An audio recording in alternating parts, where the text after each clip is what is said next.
Once you have taken your JetSurf out of your bag, you'll see that there are 3 points for the 3 fins. 2 side fins and 1 center fin. Firstly, I'm going to put on my center fin, which goes over the top of the jet, just like this. You'll see that there are 8 Allen key bolts. Just make sure you screw in your rear fin nice and firm, just like this.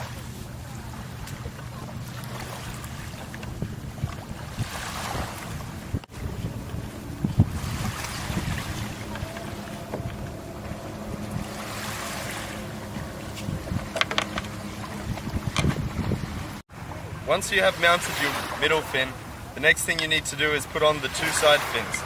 So the first thing, you place both side fins in nice and firm into the holes.